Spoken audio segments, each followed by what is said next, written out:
If you go to Pearl Harbor today, it's a very moving place to be.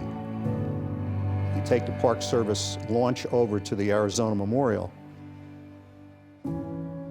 You go aboard, you see the plaque with the names on it. And of course, it straddles what remains of the USS Arizona.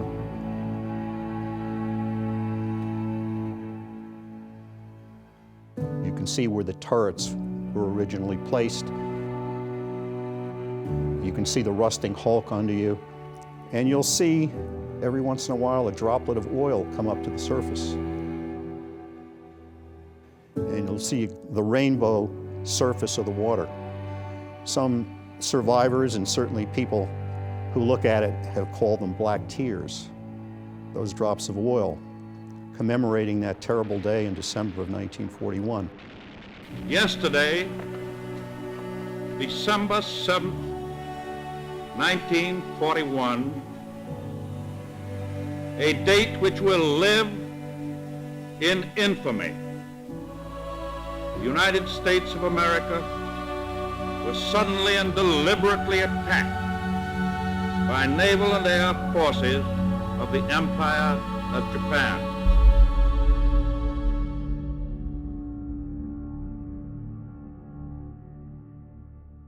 Hawaii is a paradise. And the sailors who were there, who were fortunate, at least they thought, fortunate enough to be stationed in such a paradise, this was duty from heaven.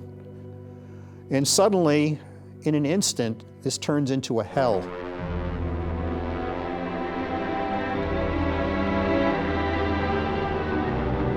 If you woke up and you lived above Honolulu and you looked down at the harbor, all you saw was beautiful blue skies one minute, smeared with black smoke the next, flames, ships on fire, you couldn't really see much. The attack happened so suddenly, and the battleships came under attack almost immediately.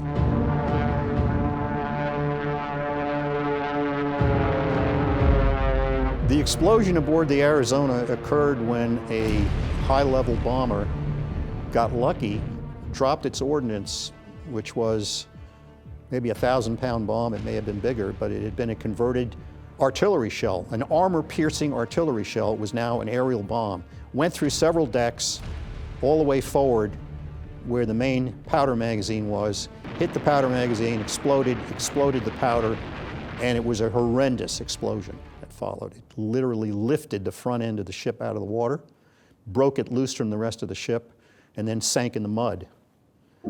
Pieces of the ship came down a mile away. There were body parts coming down. They think at least 1,000 sailors may have been killed instantly when that bomb hit and the explosion followed. It was a horrendous event. Over on the other side of Ford Island, there was a former battleship, USS Utah. It had been a battleship, but had been converted to a target ship.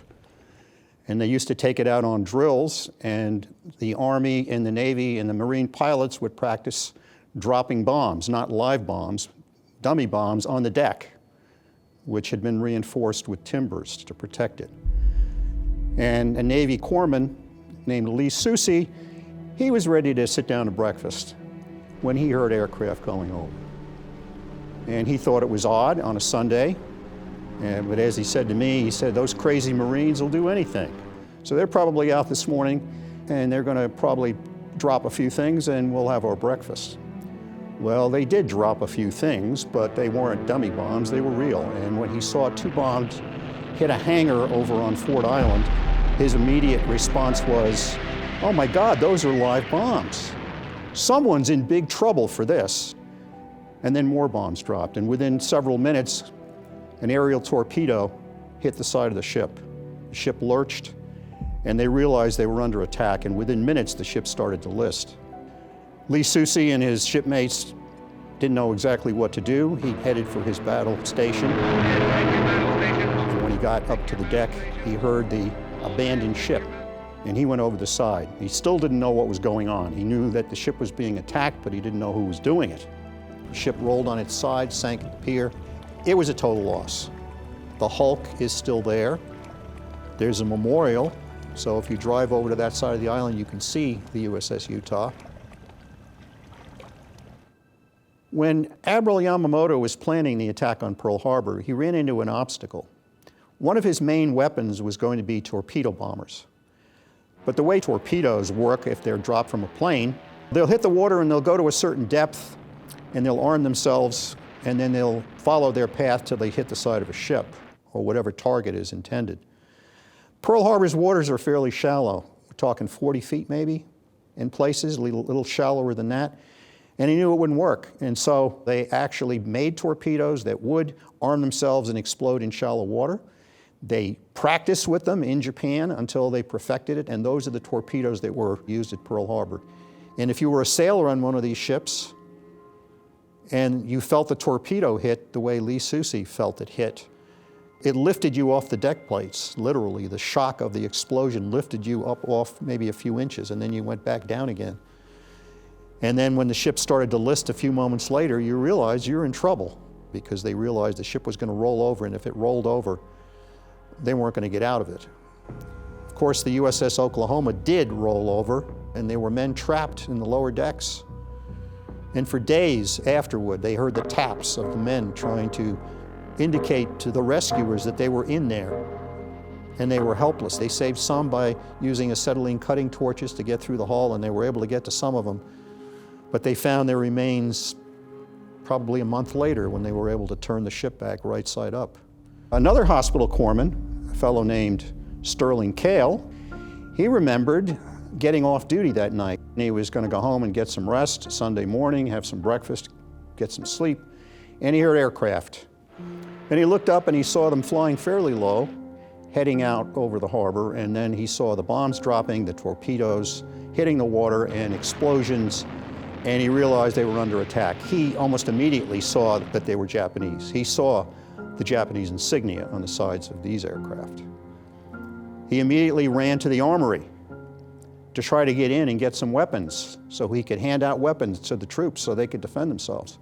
Couldn't get the padlock off, so he jimmied it open and managed to reach the armory and the racks where the '03 Springfield bolt-action rifles were, World War I vintage, I should add, and he began handing out the rifles to anyone who would take one, along with bandoliers of ammunition.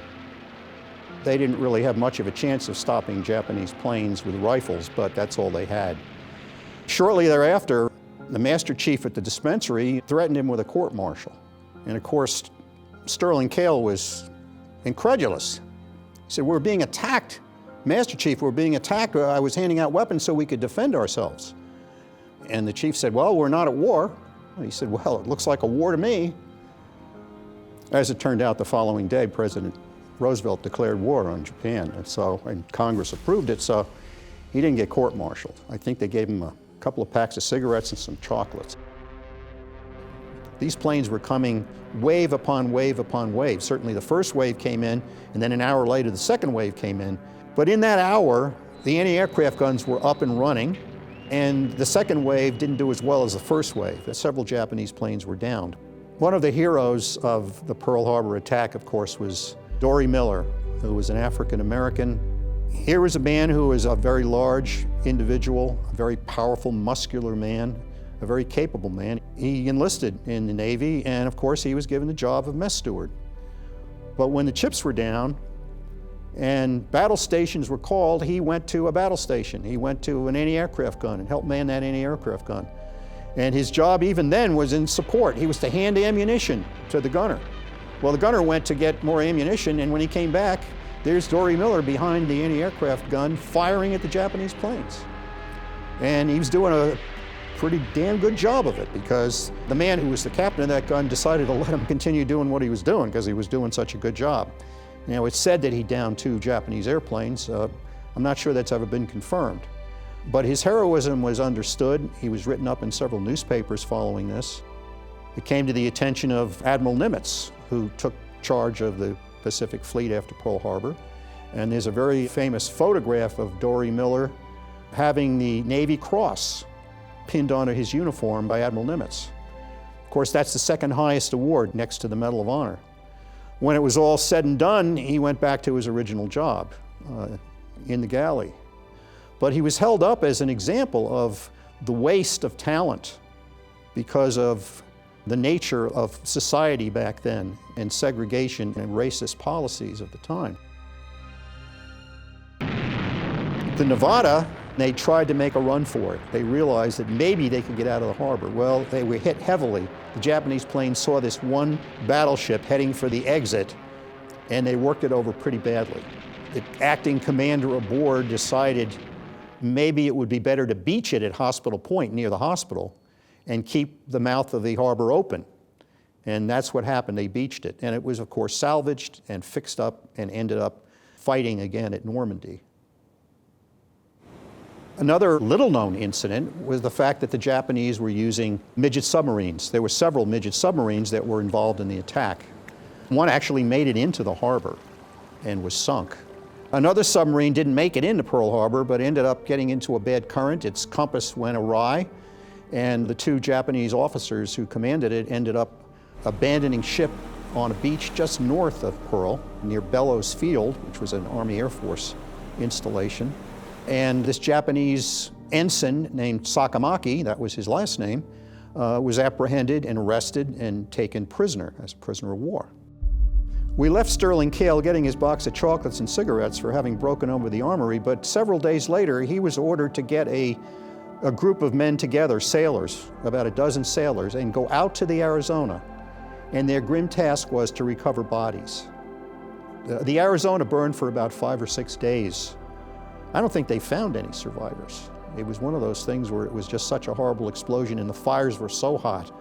And Sterling Cale was not a diver, that was not his profession, but he donned a diving suit. They gave him instructions on how to do it, and he ended up bringing bodies aboard. But the worst part, as he recalled, was going up to the bridge, which was still above water on the Arizona, and seeing little piles of ashes, and realizing that those little piles of ashes had been human beings who had been incinerated by the flames. Admiral Yamamoto, who planned the attack, had been in the United States. He had traveled extensively through the United States. He had seen the oil fields in Texas. He had seen the industrial plants. He knew the United States was rich with resources and could turn out war material if they wanted to. So he wasn't in favor of war with the United States, but in the final analysis, he planned the attack on Pearl Harbor and he backed his emperor. After Pearl Harbor was attacked, Yamamoto realized what had occurred, and he said, "I fear we have awakened a sleeping giant." It was successful on a short term. As a tactical victory, it was. Strategically, it wasn't. The Japanese did not totally destroy the Pacific Fleet. They damaged and destroyed several battleships, and a lot of other ships were destroyed or damaged seriously. A lot of them were put back into operation fairly quickly. The Japanese missed the repair yards. They missed the oil storage tanks. But most of all, they missed the aircraft carriers that were out at sea at the time. They were hoping the carriers would be into Pearl Harbor because, as things turned out, battleships were not going to be the ships that would win World War II. It was going to be the aircraft carriers. Yes, it was a tactical victory, but it was a strategic loss for the Japanese because it aroused the United States to enter World War II. It aroused that sleeping giant. No matter how long it may take us to overcome this premeditated invasion, the American people in their righteous might will win through to absolute victory.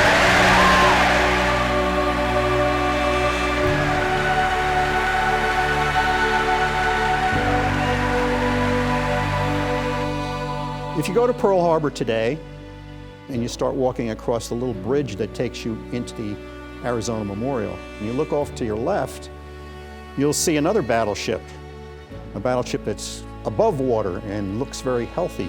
You see the USS Missouri, great battleship, that's now a museum ship. You see bookends for World War II for the United States. You see the beginning of the war when you look down at the wreckage of the Arizona, and you look to your left and you see final victory on the deck of the USS Missouri, where the surrender documents were signed by the Japanese on September 2nd, 1945. The documents that indicated that World War II was finally over.